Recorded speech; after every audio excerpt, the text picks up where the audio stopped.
Toby, stop. Toby. Please, everybody, mute your phone.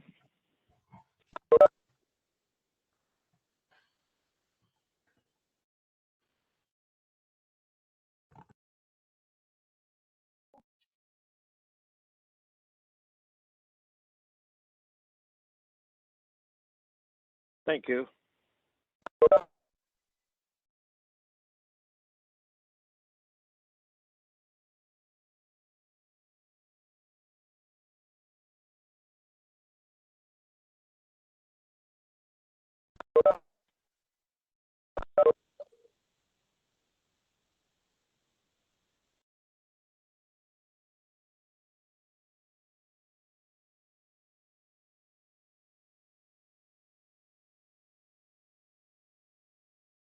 Is the host of the meeting on? Yeah, good afternoon, everybody. My name is Dan Elliott. I'm the communications coordinator from the RDCK. So we're going to be starting here in approximately about 5 minutes. We'll wait for as many people as possible to join. And as previously mentioned by one of the attendees, if you don't mind hitting your mute button at this point in time, there's going to be lots of opportunities to ask your questions, and we're going to get to everybody. So if you hit the mute button, and that will just make it easier for everybody to hear. I appreciate you joining us, and as mentioned, we'll start here in about 5 minutes time. Who's this guy? It's this platform totally different than Zoom.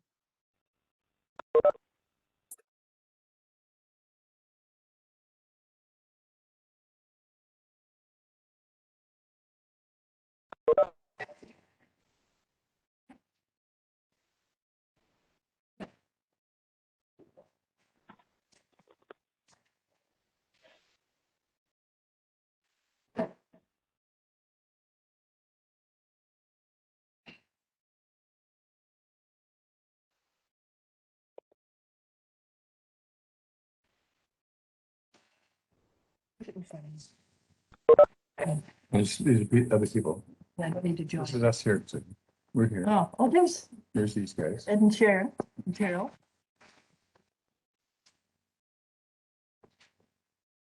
And Penny and Bill, is that? Nope, No. no. Can they hear us?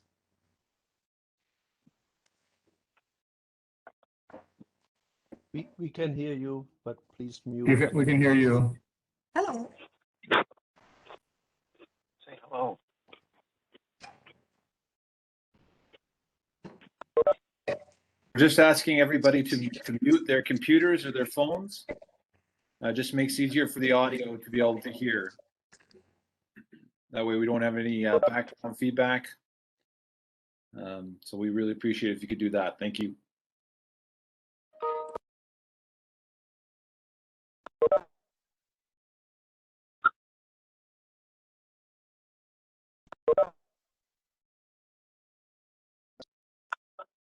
Oh, there's a whole bunch of people online. I'll wait. Rise your view by dragging one or more videos.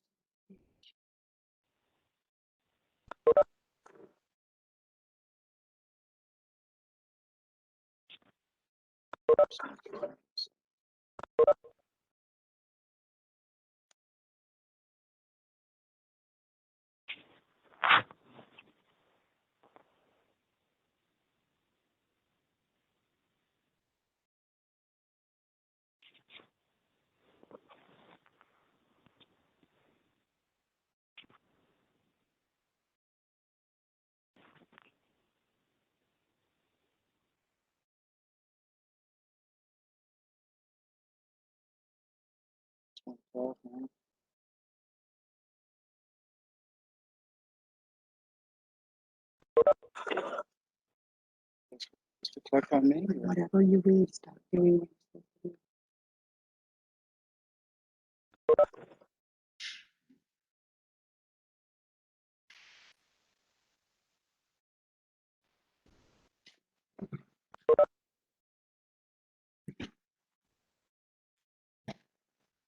How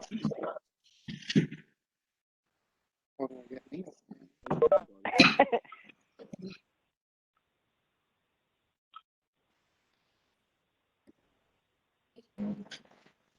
Well, it's okay. I think something happened.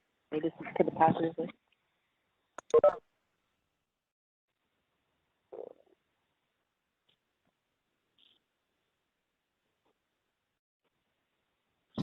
This is where I got.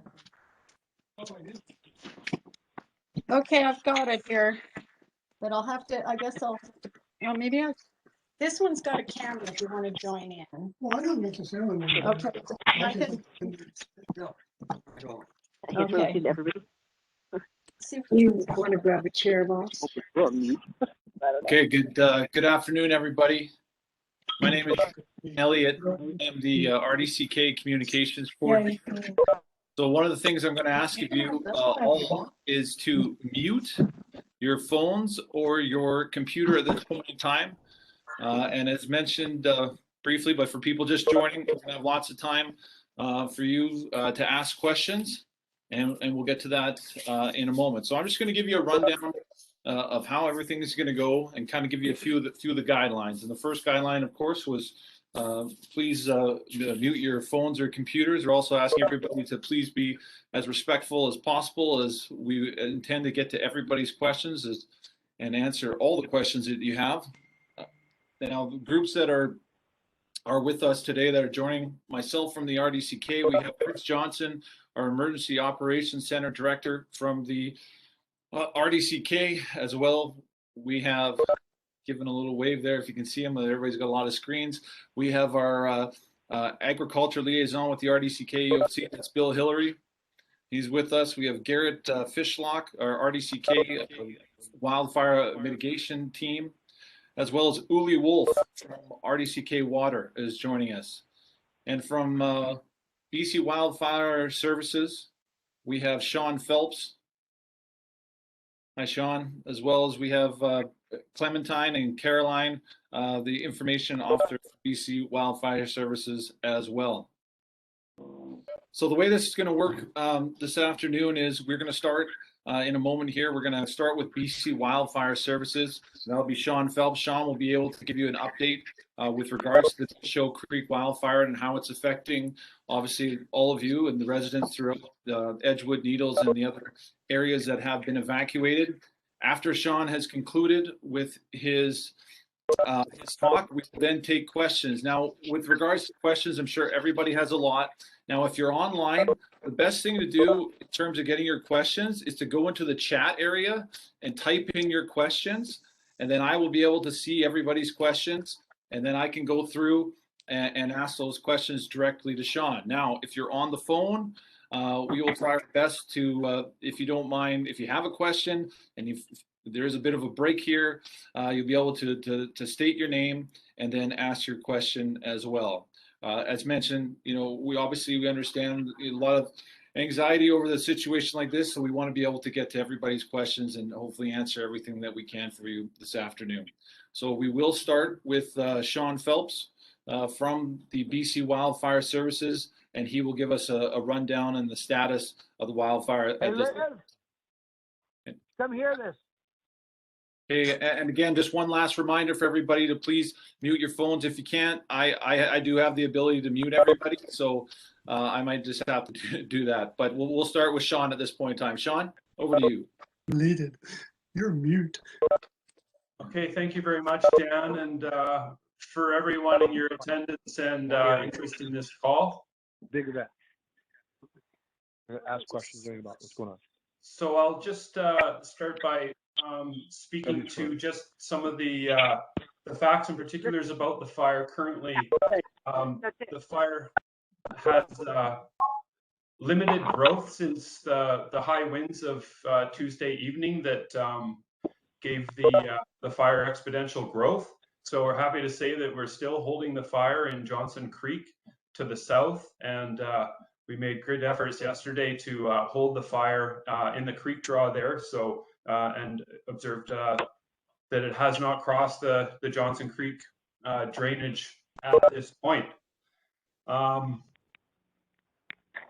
We fire currently is situated 13.5 kilometers from the edge of town, and resources on site, due to the weather that we're experiencing right now and the stable atmosphere, we're stuck with limited visibility, and unfortunately can't action with our aviation resources. However, what that means too is we have cooler temperatures.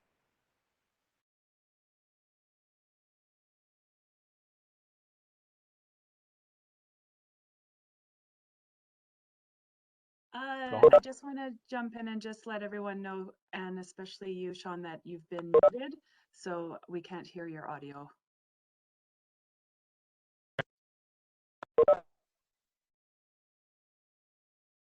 Good afternoon, everyone. Thank you, Dan.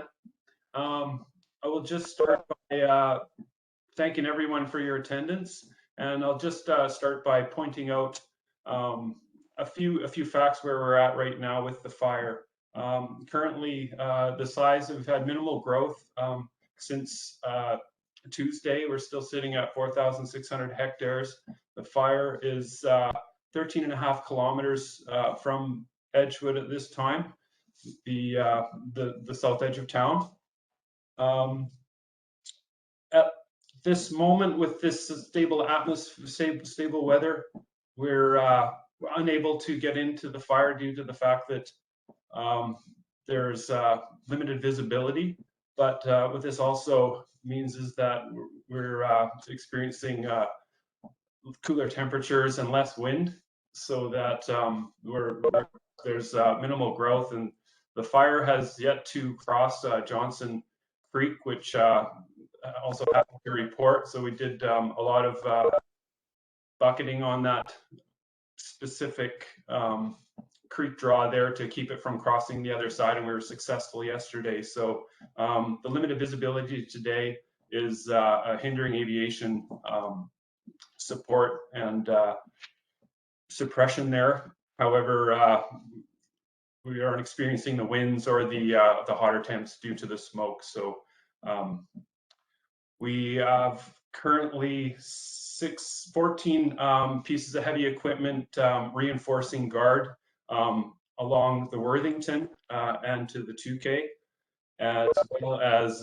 in behind the town proper there to the west side.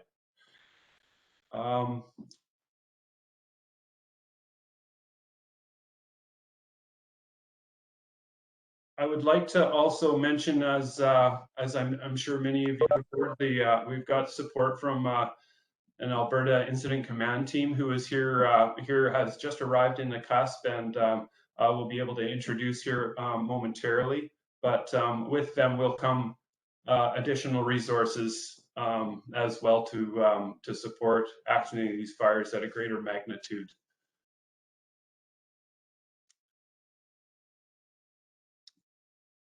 So I guess I could open up to any questions folks may have at this time, Dan. And again, if people don't mind, we can maybe type some of those into the chat, and that way we can try to keep them in order and get as many questions as possible. But we don't have any at this point in time. So if people want to ask some questions, more than welcome to ask at this point in time.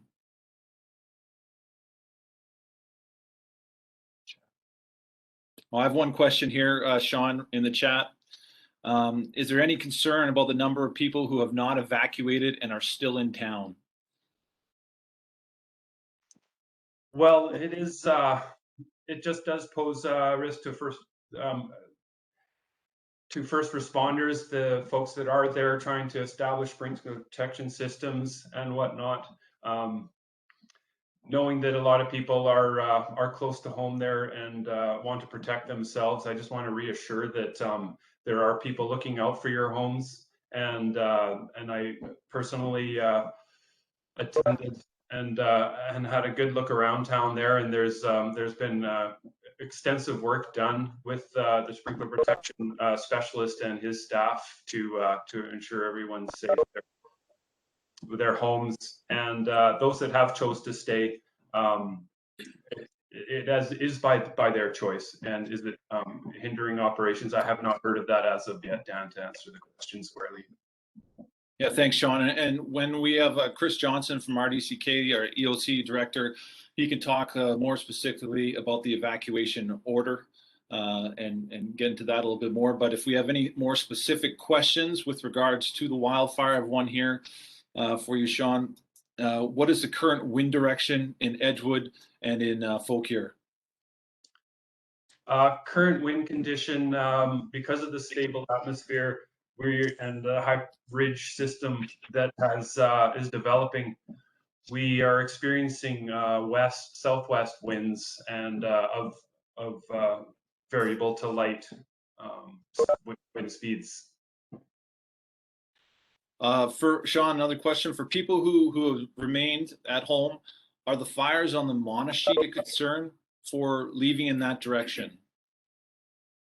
My understanding is that transportation corridor is not compromised at this time. However, with the high rates of spread that we experienced on Tuesday evening, the rationale behind that corridor being closed was much the same for the evacuation order that came to Edgewood of the rates of spread that we were experiencing. It was felt that it was for the best interest of the communities to evacuate. Same for that travel corridor being closed for the well-being of anybody wishing to travel through it. Does anybody on a phone call have a question at this point in time? Peterson? Yeah, go ahead. I heard last night that the Barnes Creek fire wasn't out and is flaring up at the north end. Is that true? I'm just focused and assigned to the Michaud and Octopus Creek, and all my focus has actually been on these incidents. So I'm not familiar enough to answer to your question there. Well, the Barnes Creek is, if you're not aware, is north of Edgewood.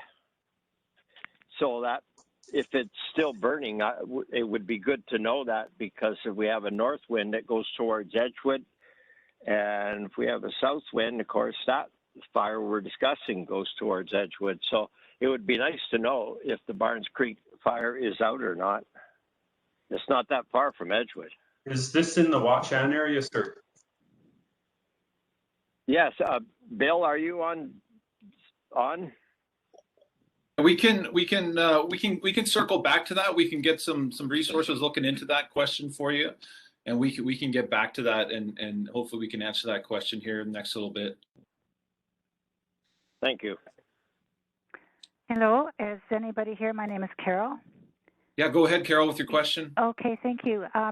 Just not being completely sure of the geography regards to Edgewood, Watchan, but just thinking about have your resources become aware, of course you would be, but is there any dangers toward power lines and or the dam system that's on the Watchan side of the highway?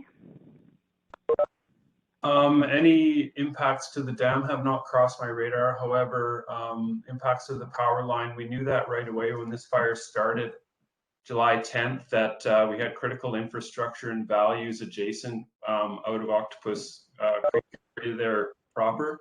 And I've been in contact with the BC Hydro representative as of yesterday, and the nature of the conversation was revolving around the fact that when we were air tankering with retardant in and around the power lines, we actually got retardant on the power lines, and the impact of that when it's wet, there's the potential for arcing potential. However, it dries very fast. So in the current situation, without any rain forecast, they were asking to re-energize the lines, and there has been no problem with re-energizing the lines, and the caution moving forward is the crews will need to be cleaning the lines before the next rains, which will once again get the retardant wet. And have that potential, but it's in good hands, and I've had those conversations yesterday. Okay, thank you. So at this point in time, the Watchung area is not in any imminent danger. It's more the Edgewood concern? That's correct. And the gentleman's mention of the Barnes Creek fire, what I did know about it early in the week was that it was a fire that was tankered, and it had initial attack crews, rappel crews actioning it, and that was the lending to be of less concern, and not a fire of the magnitude that is to the south of communities of Edgewood and Fauquier. Okay, thank you very much. Yeah, you're welcome.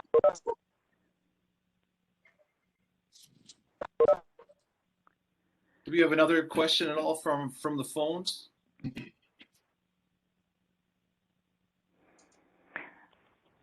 Yeah, please go ahead.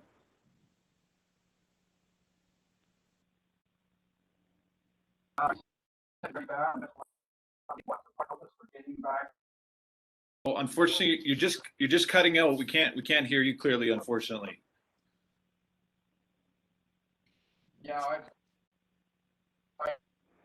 Yeah, nothing heard there. Sorry, sir. Is there anybody else with a question for BC Wildfire Services? Okay, it's Carol again here then. I'm just trying to recap that you had indicated the visibility is poor, and so it's hindering aviation. What conditions do you think would need to happen so that, I'm assuming that you would have some kind of a helicopter or a plane that could get water from the lake? Is that happening at all at this point? Yeah, attempts were made from the get-go this morning at 8 o'clock to get the heavy helicopter in to start working the Johnson Creek feature there, due to wanting to pick up on his work from last night. However, he only got as far as Edgewood and put down in the fields at our staging site, unable to get right into the fire due to the smoke that was hindering visibility to pick up and get at the head of the fire there.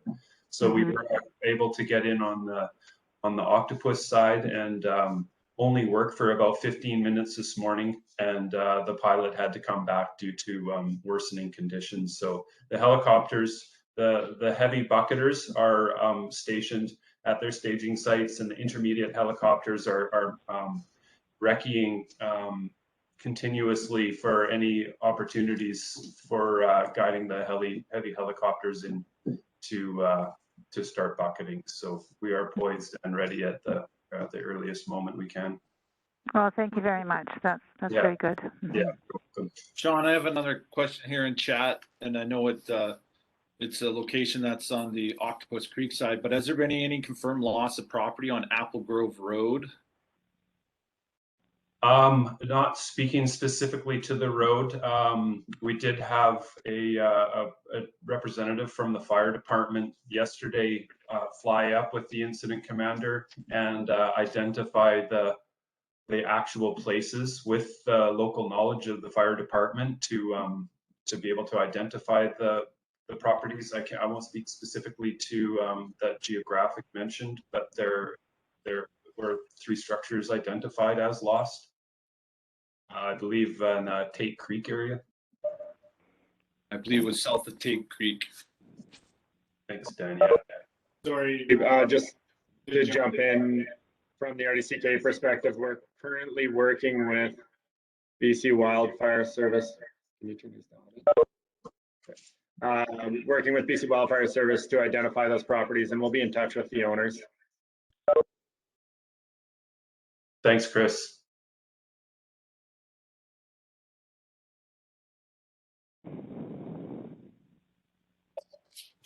Yeah, Sean, one of the questions here is about regarding the OCY structure protection.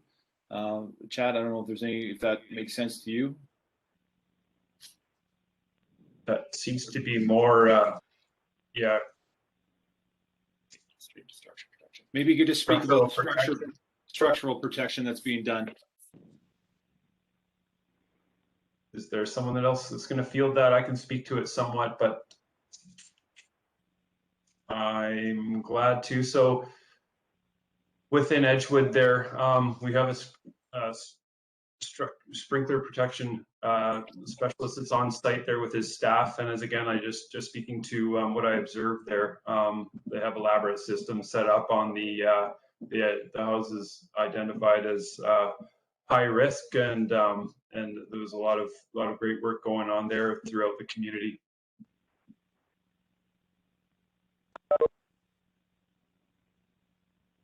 We are getting some questions with regards to obviously Octopus Creek. I realize location. We're trying to keep this as focused as possible on the Michaud Creek, but you know, obviously there's structural protection being done on both sides. Sean? Yeah, currently there is systems being implemented on both sides, and the two specialists are collaborating. That they were meeting up on the Octopus side earlier this morning, and there's considerable work being done there on both sides. Do we have any phone questions for? Oh, I got another one come up in chat here. This is evacuation question, so we'll deal with it in a moment. We'll get to that in a little bit. But is there any other questions potentially from the phone that are directed to BC Wildfire Service with regards to the fire? Yeah, it's Carol again with just a question. I don't know that you could answer it, but in terms of your experience with fires like this, do you have any indication or idea how long an evacuation order would be in place? What would be your criteria for lifting one in regards to going in, say, to the Needles area, Watchan area? I'll speak on the behalf of Wildfire, and within my expertise with a fire of this magnitude, we haven't experienced this within the zone. It's a historical event. The fires of these size, of the sizes of each on either side of the lake, and the extended forecast of hot and dry weather. It really is very, very weather dependent. And as far as rescinding orders and RDCK's protocol, perhaps I could pass off to kind of looks like, as we do collaborate and info share, but it is a joint decision. Chris? Of course. Yeah, thanks. So yes, absolutely. The RDCK and BC Wildfire Service work very closely together. The RDCK has the legal authority to enact an evacuation order in this manner, but we are not the professionals that can acknowledge and identify the risk. So that is the BC Wildfire Service job, and that's where that partnership piece comes in.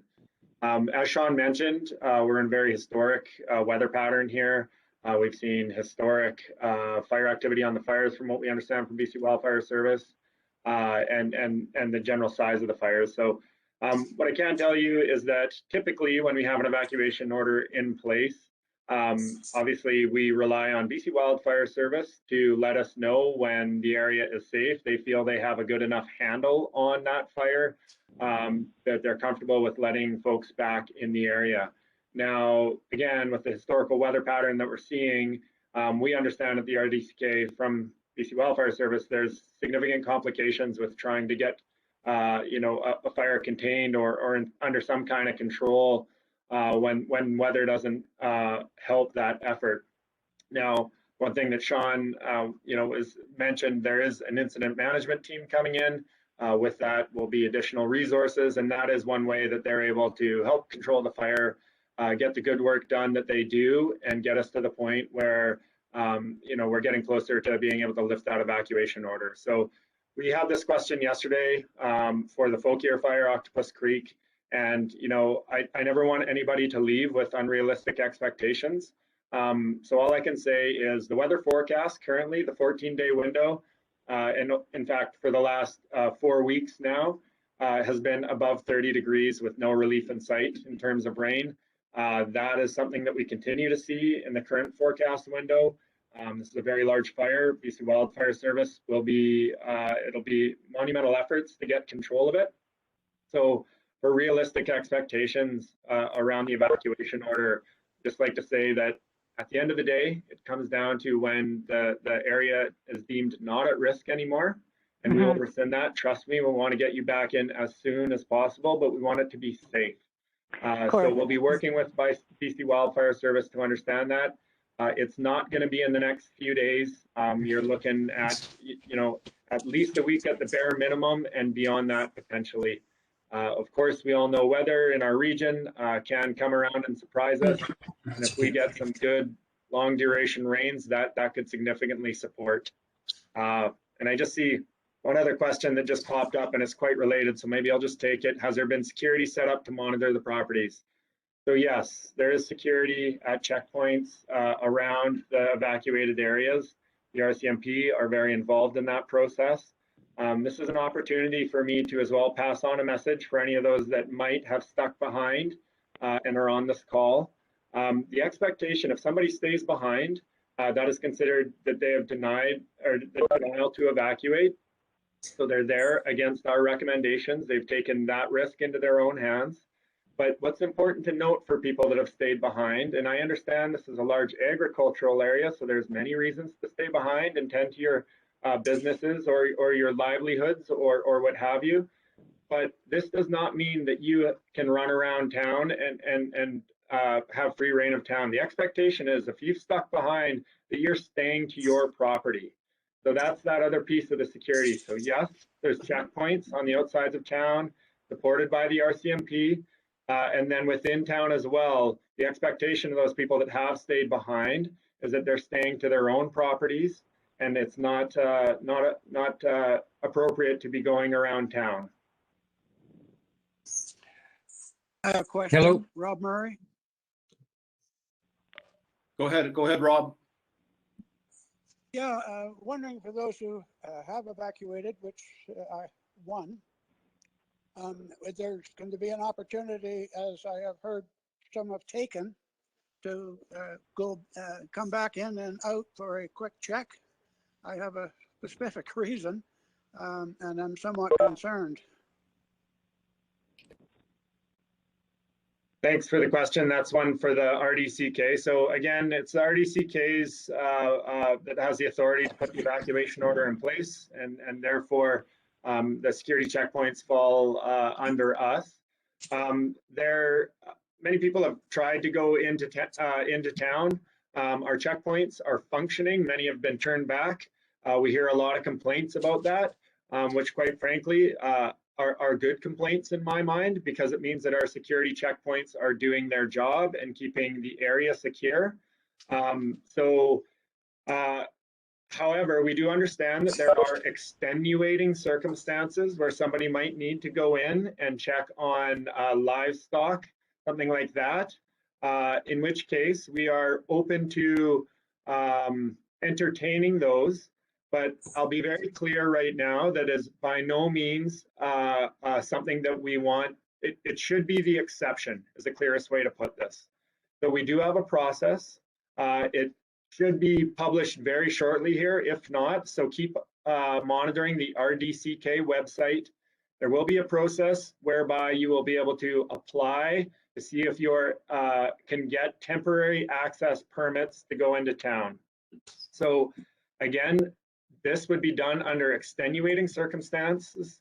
It would be very defined, the parameters for which you have to apply, in terms of you have to apply well in advance.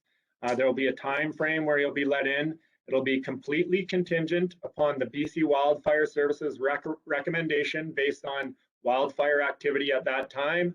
It will be understood that you are in and out. You'll be expected to fill out a very information-heavy form where you give a lot of information. We document that, the RCMP get it, so if anything goes wrong, we know who to follow up with. So that process will be here. We will be publishing that shortly. The way to get in touch with us, which also includes our information line at 250-352-7701, and that is our information line that we've been handing out this whole time. Chris, hello, we have a question. And I see another question there Yes. regarding, I understand not running around town, but in the case of checking on things for people who have evacuated, would that be an exception? Okay, we have a question. Now, It's- here's where we get into challenging situations. We all come from small towns in the Kootenays. We all know that it's a patchwork of people. Some people prefer privacy. Some are closer than others. Our expectation is that people respect other people's property if you've stayed behind. Again, there is an RCMP presence. They are working around. We do have a documentation of who has stayed behind. So if there is anything that goes awry, we will have documentation that everybody that goes into the area. So if there is anything that goes awry, we have a place to start from. Now, understanding that some that have stayed in might be able to help support their neighbors, we understand that. We're not trying to limit what you're able to do. We're trying to keep people's property safe and protect their privacy where they prefer that. So I'll leave it up to your good judgment, but do know that security is in place and we'll be following up on that. And absolutely, we understand the feeding animals and the livestock piece. It's critical in this area. Again, we're not trying to bring in controls that don't acknowledge the nature of the community and that might impede the actual ability for the community to deal effectively with events like this. So we do want to ensure, and we can talk a bit about that, and I have Bill next to me to talk a bit about the livestock and agriculture bit, if there's anything on that. We are doing what we can to ensure that livestock, agriculture, any type of that activity of that nature is still supported in the critical way. That means if you need feed, we've already gotten a feed truck in. We know that we have a dairy farmer. We're working to see if we can work with them to be able to get their milk out, things of that nature, checking on cattle on range. That's what those are those exceptional situations where you get a temporary access permit. That's what we have in mind for those. It was a very long answer to a short question, mostly no, but I particularly do have a reason, so I would like to know when I can start this process. You say you're going to have it in place, when? Sorry, can you just repeat that question one more time, please? I have a particular reason for an in and out. So when is this application process going to become available? Yeah, so it's being worked on now. Like I said, it may be posted. We have a team that's working behind the scenes while we're on this call. But at the end of the day, that process will include a phone number. That phone number is 250-352-7701. That is our main information line for the EOC. So you can call that now and we can start working through that process, or at least be in touch with you. Hello, we have a question. That was 350-2271. Sorry, I see another question there regarding the store. I'm just going to put a hold on this for a minute. I understand there's a lot of questions with regards to staying behind the evacuation, access to supplies, etc. But I'd like to make sure that while we have wildfire on, that we're getting any wildfire specific questions across. So we are documenting these ones concerning the community, things like that. But are there any more questions to do specifically with the wildfire? Yes, there is. We have a. Go ahead. Are we on? Am I on right now? You're on right now. Hello, it's Dave Belinsky from Universal Ostrich Farms and Karen Esperson. One of our main concerns is the communication in regards to the fire situation around the cell tower. Has the cell tower been adequately guarded in Fauquier from the Oatscott fire? Or it's not the Oatscott, the Octopus fire? Yeah, we're currently placing guard on the south side, well away from the tower, but we're tying into ground that is elevated higher than beyond the tower there in order to steer the fire up into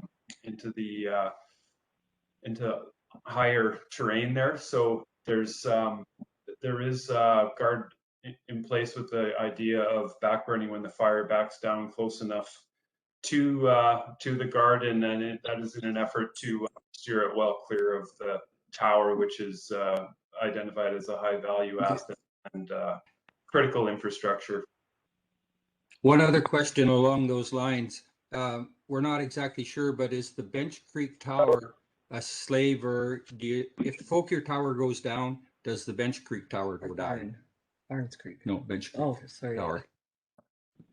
Now, limited knowledge on this. However, I do believe that they are connected. I've been told that there's a link that starts in Nelson, and that they are all they're all connected. Yeah. Okay, so for like this communication link is very important for, I think there's around 60 people that have stayed behind within the valley here. And this communication link is very, very critical. One other comment or question is yesterday we had a visit from Kevin Delgrano, a very good talk, very knowledgeable, and we really appreciate that. And Clay was here this morning. But the issue of supplies coming in, you know, we had supplies turned around yesterday. They got through today, which was fine. And maybe you covered this before. We had trouble getting on here to start with. Maybe this has been covered. But we have a piece of machinery that we wanted to get in, and it was turned around. We need this machine to help us with our fire guards. I can speak to Sean. That's yep. a security issue, an evacuation order issue. So again, we are trying to have all the questions for wildfire specific purposes right now while we have Sean on the line. He does have to get back out on the line. And I'll just speak to that aspect quickly here. Again, it's extenuating circumstances that we're letting stuff in through the order area. This is a very significant thing to allow things, you know, we're trying to acknowledge and respect the associated risk. So the feed truck made it in to be able to feed your livestock. As far as getting an excavator to do that work, to try and protect your stuff, we get that. That's something that we can have continued discussions on. But I will say that we're going to publish the process later this afternoon. If it's not already published, you can call into our EOC. We can discuss it. And we will see if that is suitable, that we put someone at risk to go in there and do this work. Now, we can have that discussion offline. This is not the forum for that right now. Thank you. Okay, we thank you. Do we have? Oh, sorry. We just wanted to make a comment that thank you, Clay, very much for going to the line and making sure our feed essential feed did make it in. Thank you. Again, we're just to see if there's any more questions for Sean here that are specific to the fire. Otherwise, we won't be able to. Here. Hello. Yeah, go ahead, Hello? please. Yeah, it's great that you've got all that equipment and manpower in there, but why doesn't that happen when it's only an acre? Well, I guess it depends where the acre is, and you know, we put all of our resources. We prioritize fires according to property, life, and property, and we, regardless, depending on the resources available, we prioritize and place them accordingly. It always seems to be a wait and see, though. Well, I can assure you, sir, that we don't wait. Our mandate of actioning as fast as possible and supporting with the resources available has always been our motto. Well, I do appreciate what you're doing now, though. Thank you. It's Carol here. I just wanted to comment that it seems about 10 years ago there was a fire in the immediate area of the shoreline of Arrow Lake by the dam and power structures in there, and activity was given to it, and it did go out without damaging anything. The weather systems comment, though, I think is really relevant in this case. It seems the growth happened in a completely different world of summer climate right now. So I think that's what I'm keeping in mind as to the difference in attack and ability to attack the fire. Obviously, being a Watchan connected person, that's something I try to keep my eye on, is how close are we getting to that area, as well as concern for Edgewood, of course, and Fouquet. But that's the thing that we're all struggling with, is that we are in an unprecedented climatic situation. So thank you very much for your efforts and for everything your teams are doing. Yeah, thanks for that, and very valid comments. And I've personally attended to the fires here south of Edgewood, and in past years, and 08 and 2018 here, and what we're experiencing now is unprecedented and a historical event that we are provincially bracing for moving forward, and resources are spread right out in these more recent those fires previous. We had a lot more resources available because there was the less provincial activity. Yeah, thank you. Can I ask a question to Chris, please? We were just, you know what, we can get to Chris in a minute. We just wanted to try to finish up any questions we might have for Sean so he can get back. Okay. Any more questions for Sean with regards to BC Wildfire Service? Okay, great. Well, Sean, we really appreciate you taking the time this afternoon, and appreciate all the work that you're doing out there with your team. Yeah, thank you all. Doing the best to protect your community there, and thanks for your attendance today. Thank you. We did have a question that we put on the chat there about the structures on the East Lake Shore. Oh, sorry, I'll just quickly say that one. It's a question with regards. Yeah, I'll just read it for you. Just with regards to the east side of the lake, has structure support been installed on any house along the lake shore between Tate Creek and the Fauquier town site? Yes, definitely. And those homes have been identified as the highest risk, since they are they're the leading structures that the advancing fire would impact first. So they've been identified as highest priority, and they have had structural protection systems installed. Okay, thank you very much, Sean. Appreciate your time. My pleasure, folks. Thanks, Dan. We'll get to any questions with regards to the RDCK, with regards to evacuation. Gara was the name that came up on my screen. I know you had a question for Chris, so feel free to ask your questions at this point in time. Just I'm a little late in the meeting. Sorry about that. But I'd like to know if I can get back to my cabin on Watchan to add some fire protection to it, sprinklers, that sort of thing that finally came in from a shipment. I see I can make it in with Drive BC coming from the north. That's going from Vernon all the way around down Revy and Nakusp and in using Arrow Park. But and I've done that once on Wednesday when the evacuation order was in. I did the whole northern loop and then went west on Highway 6. There was obviously no problem getting back to Vernon. I'd like to not do that again. I'd like to come out, from Vernon to Watchan Lake, add my fire suppression to it, and then leave again, go back to Vernon. Just a quick trip. Is that just because I think it would be a good thing just to make it feel. Sean, it looks like you're still not muted, Sean Phelps. Yeah, Gar. So yeah, so there is a process that's being developed. It should be out now or shortly on re-entry. I will say the same thing that I said earlier. Re-entry is for extenuating circumstances. However, we are willing to field all requests there and work with you on that. Again, that process will be coming out, if it's not already, on our website, and as well through our, we're going to be posting it on the Edgewood Facebook page. And so you'll have access to it from there. But as well, the easy way as well is to call in to the EOC, the Emergency Operations Center. Our information line is 250-352-0000. 7701. That will be on all the documentation that you've received thus far, as well as our website. So it's an easy number to find. The only thing I would ask for is a bit of patience if our folks haven't quite nailed down the exact process yet. So they might just take your number and then we'll get back in touch with you.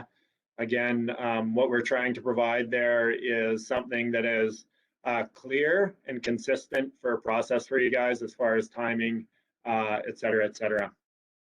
Okay, thank you. Appreciate that. No problem. Looks like we have another question there. I heard someone from Edgewood went to Nicuspirina for help and was told the Nicuspirina is only for people evacuated from the Octopus fire, not the Michaud. Do you know if this is true? So I do, typically we would not turn anybody away that needs help. The reception center, so the way that evacuations work is that when people are evacuated, we message very heavily through the RDCK, provincially is message very heavily that people have a plan in the event that you might be evacuated.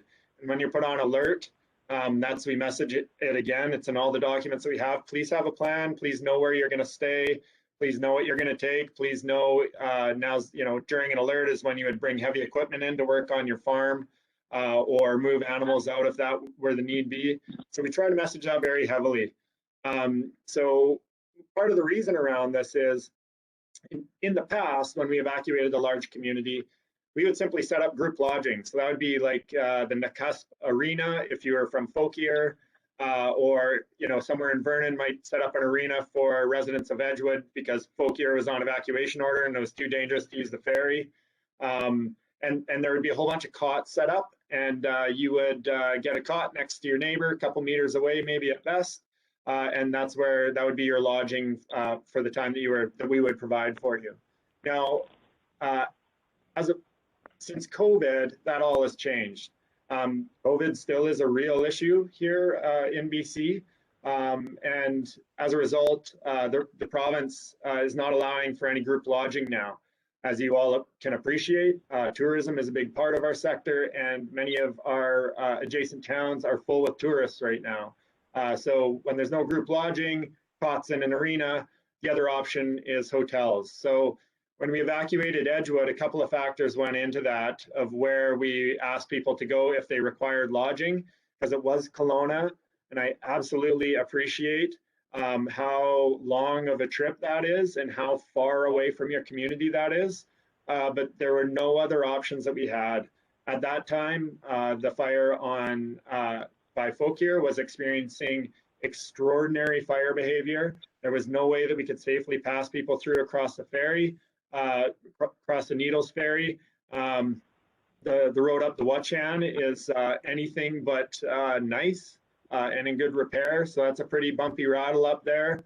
And so and then on top of that, the number of hotels available, there was zero vacancy down the valley, and it would have been all the way to Castlegar. And even then we were tight on hotels. So the decision was made to have the reception center in Kelowna.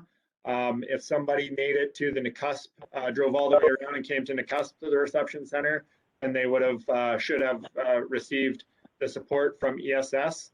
And if there were no hotels available, then they may have been sent to a hotel further abroad, perhaps in Kelowna.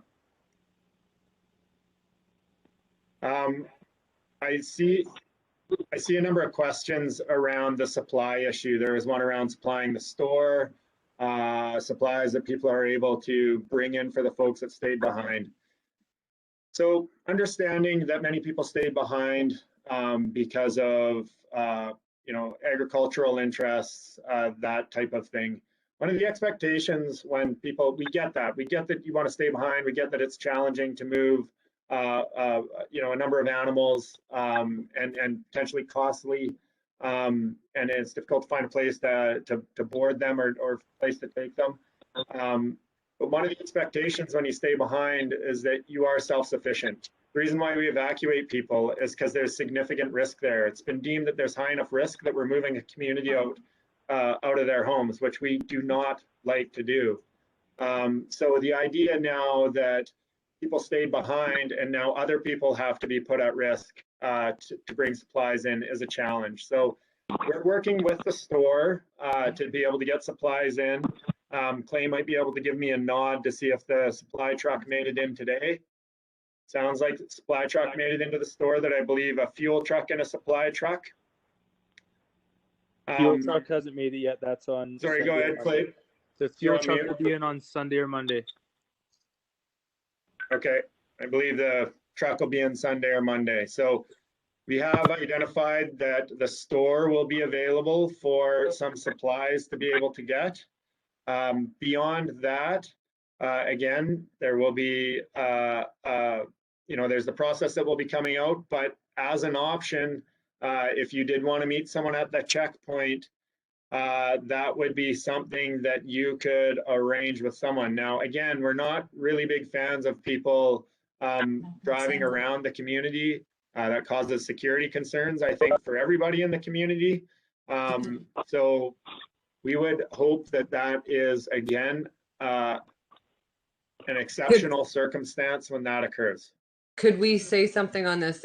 We have had, just so you know, we've had a little bit of feed brought in for our birds so far, but we also are getting donations of, like, say if there's some people that still need to get out and they need a cage for a dog or a cat or something to get out.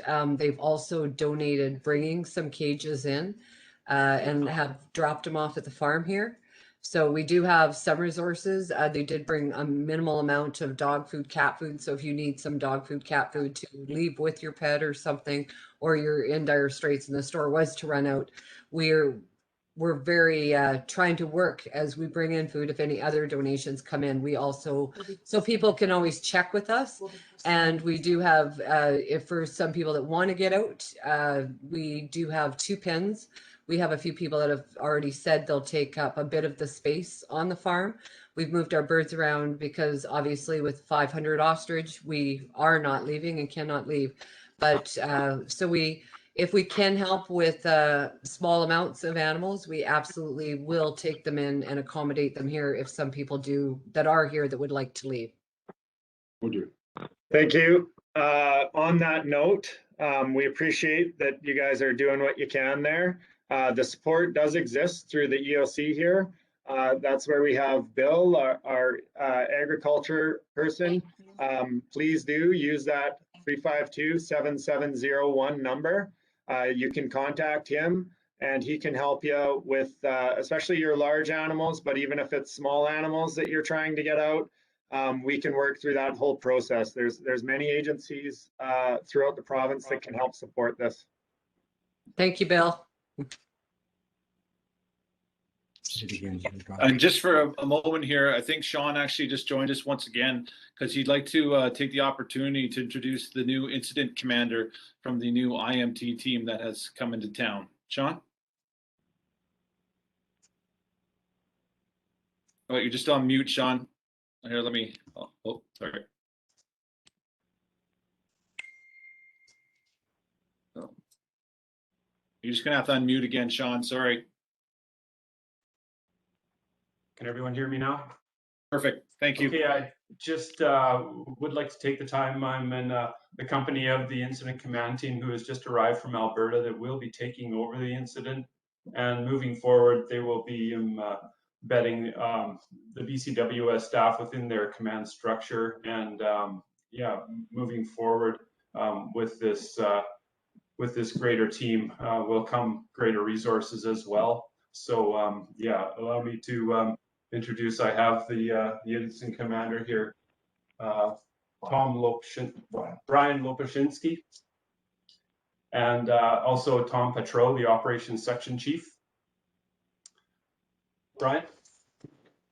Hey, good afternoon, everyone. So yeah, I'm Brian Lopashinsky, incoming incident commander with the Alberta Incident Management Team. I brought 15 folks with me from Alberta and got briefed up yesterday afternoon in Castlegar and kind of learning the situational awareness of what's going on here today.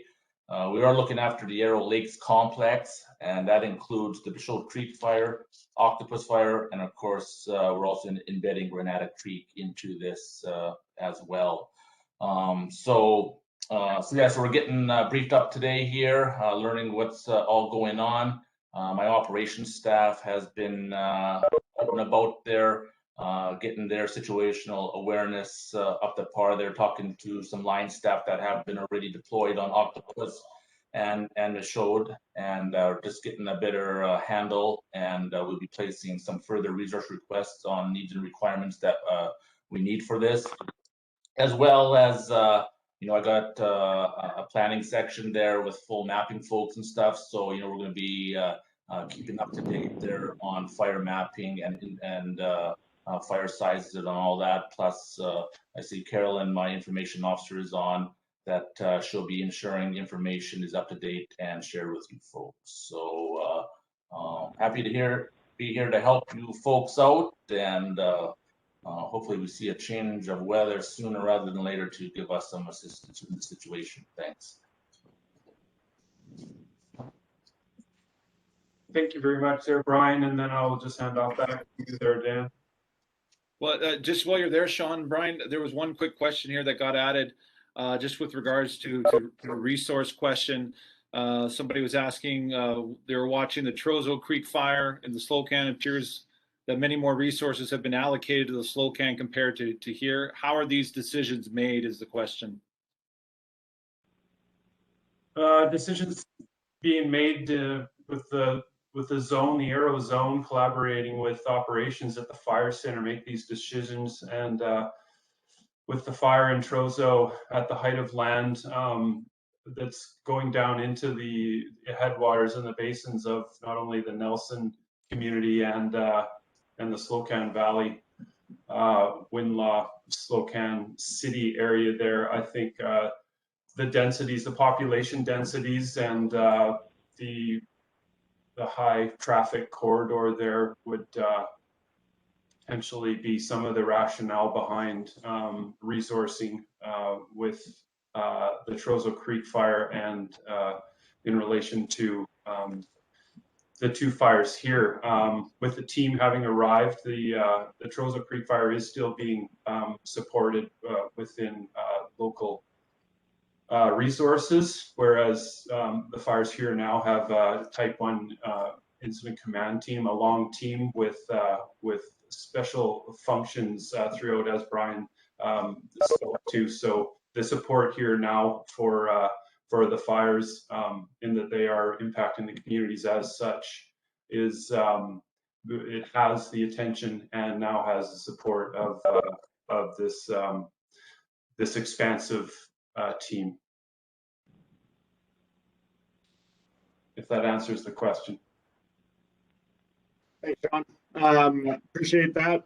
And I think we will turn it back to the local government questions. I don't see any new fire ones popping up. So thanks again for the introduction, and look forward to meeting the Alberta team when you guys come in. Hey, Chris. So there was a question. I'll just first off touch on the mail one. Great question. We will follow up on that and we will try and get that out. The question was, what happens to the mail? So we will get in touch with Canada Post and let you know and see what we can facilitate there. Again, it seems like, it may seem like we're making life tough by moving you out of there. We really apologize. We wouldn't do it without very good reason. And we want to make it known that, we want to help out. So questions like that, great questions. We're going to do what we can to make sure that you get your mail, or at least you have an answer to your question. Obviously, we can't control Canada Post. I think we can all appreciate that. So,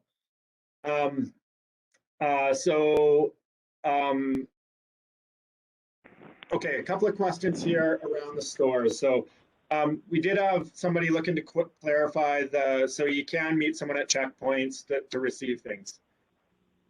So the short answer is no, you can't. If you stayed behind, we expect you to be self-sufficient. Now, we understand that a lot of people stayed behind because of agriculture, because of livestock, something like that, where they can come in or where they need support. We're going to try and meet that need.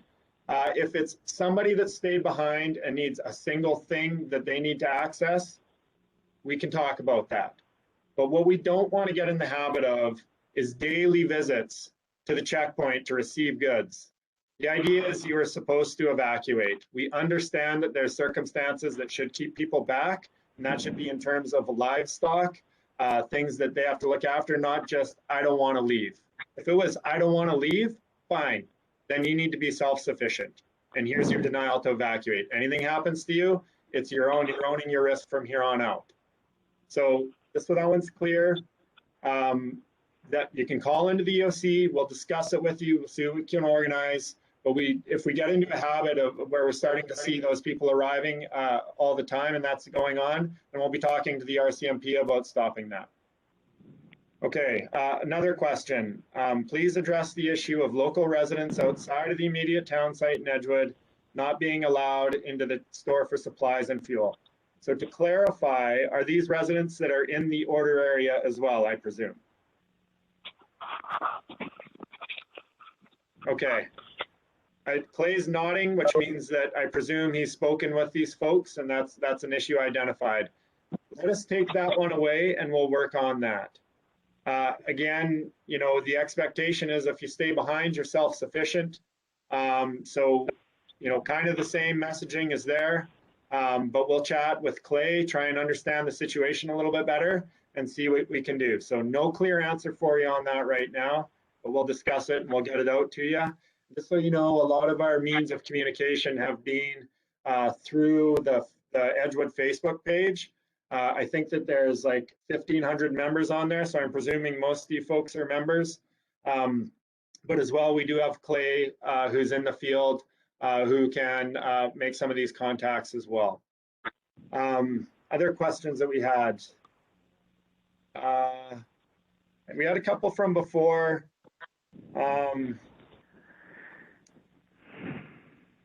I think that we've answered the majority of them. Yes, I believe we have answered the majority of them.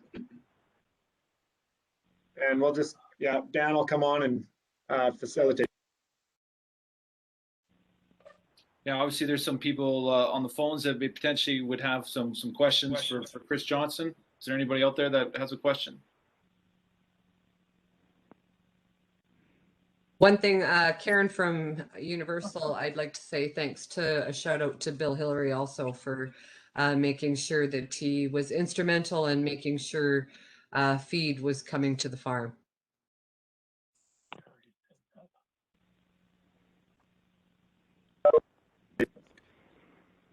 Okay, sorry, just seeing a question around, is there any cooperation going on between BC Wildfire Service and the Edgewood Volunteer Fire Service?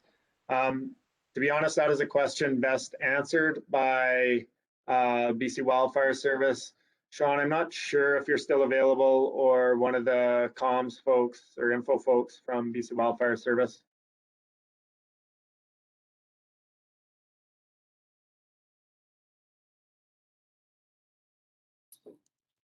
And there's a question from Julia here with regards to questions that are being asked. Where will we get? Where will we provide that communication?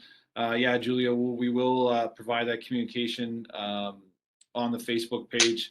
Anything we find out with regards to some of the questions that were unanswerable here, specifically ones like the mail, we'll provide that answer for you there. Any other questions at all at this point in time for Chris Johnson or for Bill, our agriculture liaison? Or if anybody has any questions with regards to wildfire mitigation or even water issues or anything like that, please don't hesitate to ask. Okay, so this is Carol. I was just curious when I heard about the Facebook page, Primary Communications. Do you copy those communications on your website and or the phone line? Just because certain of us might not be on Facebook for our areas, if there should be any relevant information there. Absolutely, that's a great question, and thank you for bringing up that point. Yeah, with regards to the communication, all our communication using the Facebook page, the Edgewood BC Facebook page, is just another avenue for us to communicate with the community. Obviously, there's a ton of people that are on that Facebook page, so it's very ideal for us. But yeah, all the information that we're providing with regards to emergency evacuation alerts and orders, you can find on our website at rdck.ca, as well as our social media channels on Facebook and Twitter. And of course, if you have any specific questions that you need answered, you can call our public inquiry line, which, as Chris has mentioned before, the 250-352-7701 number. Right, and that's very good. I was just concerned that there might be information on Facebook that wouldn't be on the other platforms, but it doesn't sound like it. No, we will provide as much information in as many different locations as possible. Mm-hmm. Thank you very much.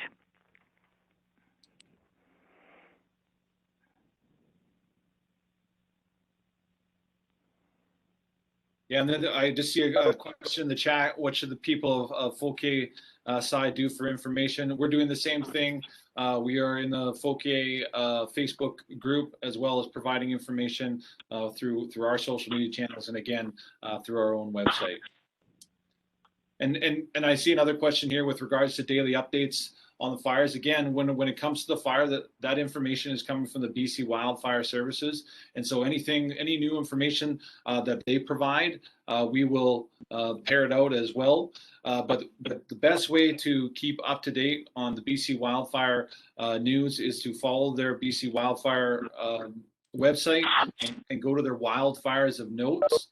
And then go to the Michaud Creek wildfire, and they will have a specific page which they update as often as they can. A lot of times, because there's so much going on, it's at least once a day, but sometimes twice a day. So that's where you would get all your information with regards to updates on the fire.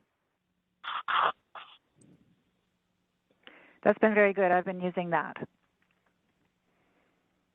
And I see another question there. Question about the evacuation order. Saying we never got one, or we're not included in the Watcham Barnes Creek, or we're up here in the Watcham Barnes Creek area. You can go to our website. We do have, if you go to rdck.ca/EOC info, or you just simply Google RDCK EOC info or emergency info, anything like that, you'll get to our alerts and orders page. On there, you'll see a map with the order for the area. You can identify your property there, or as well, there's a link to a new product that we've put out that is an actual interactive map that you can look up. So right at that alerts and orders page, there's a link to our map. You can have a look at that, and you can sort of zoom right into your property there. So that's something new that we just put together this year, hoping that it helps you all have a little bit more information regarding this.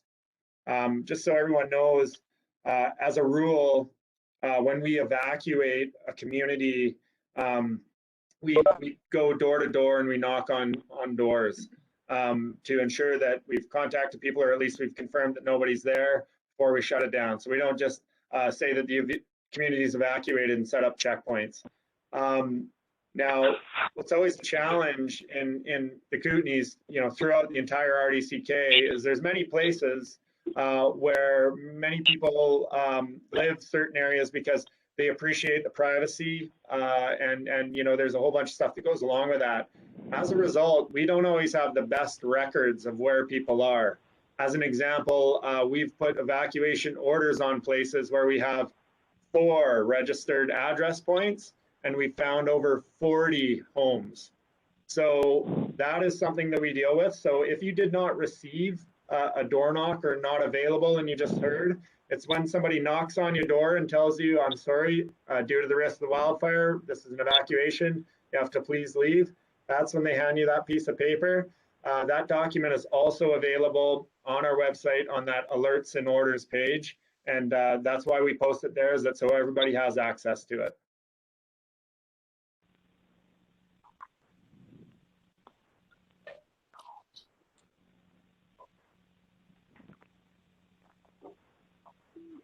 So here's one, Chris, just with regards to in the chat here, residents saying our address isn't on the list and we are in the order area, but we have not had RCMP come here with the waiver. Okay, I think the best thing to do on that one, and it's sorry, you're just signed in as J&M. So J&M, if you could please call in to the EOC at 352-7701. I think I see J&M there. A guy wearing a nice green shirt just nodded. So give us a call and we'll work through that. Oh, sorry, not you guys. Okay.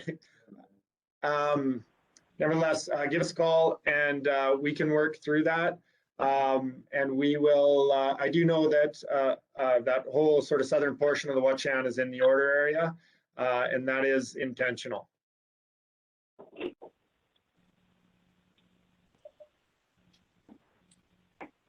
Looks like we've gone through the chat questions. So is there anybody on the phones or anybody else that has a question for Chris?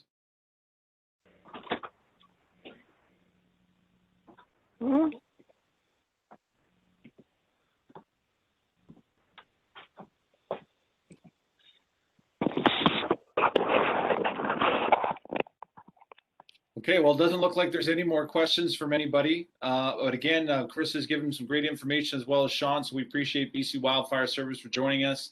Again, to stay up to date with all the information that you need, the RDCK website, rdck.ca is the place to go. Any questions that you have, we can call the public inquiry line one more time. It's 250-352-7701. And we will do our best to provide as much information as possible. We will share what we can answer some of the questions that we were unable to. We get that information. Again, we will share that out on all our channels as well. And again, for some people, there was a question prior to this information session with regards to whether or not we would share this.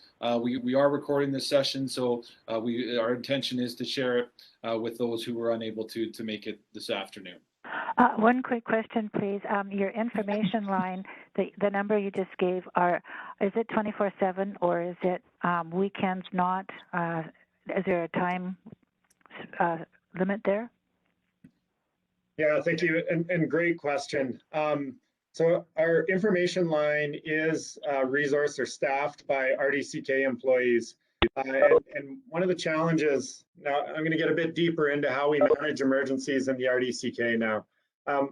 So within the RDCK, there's very few people whose specific job it is to manage emergencies.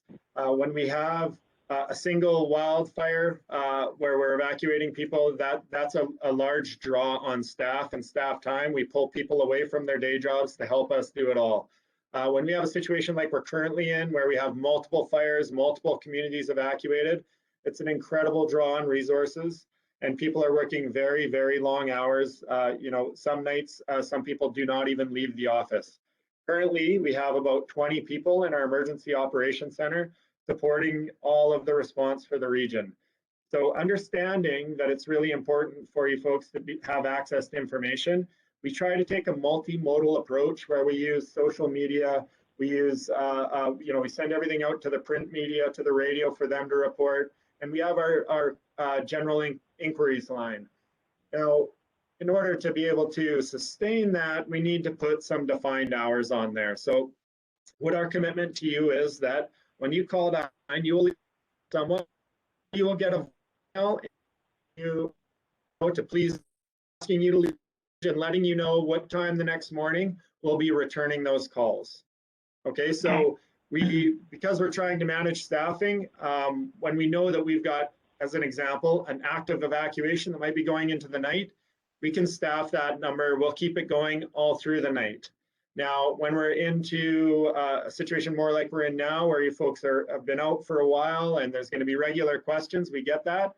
It's going to be more of a you know, sort of 8 to 4, 8 to 6 really model. And then after that 8 a.m. or 8:30 a.m. to 6 p.m. window, then you'll have the opportunity to leave a message. When we get in the next morning, we have somebody who that is their job in here. They'll call you back and work on getting the answers you're looking for. Perfect. So we appreciate your patience with that. And this is probably a good time to remind everybody, if you are experiencing an emergency of any kind, our EOC information is not the number to call. That's 911. Please call that number if you're in an emergency. Our Emergency Operations Center information line is for questions such as, where does the mail go? I hope that answers the question. That's very good, thank you. And I see just quickly, someone mentioned the BC Wildfire link with the wildfire of note has not been updated since yesterday. Approximately, as I mentioned, they are trying, you know, they use once a day. And if you have questions for BC Wildfire Service, there is a number on that wildfire note page that you can contact BC Wildfire Services to ask them some questions as well. And that's 250-318-7715. So 318-7715. It's right on that wildfire notes page. So if you have specific questions with regards to that wildfire, just like our public inquiry line, you can call and check in with that. Thank you. You're welcome. Well, it looks like that's it for the questions. We appreciate everybody taking the time today. We understand the situation is far from desirable, but as you can see, we have a lot of people working hard on the front lines and behind the scenes to try to get you and the community back in as soon as possible, and doing everything, most importantly, to keep everybody safe. So thank you for your time, and hopefully we'll be able to speak to everybody soon again. Thank you very much for your time. Much appreciated. Thank you.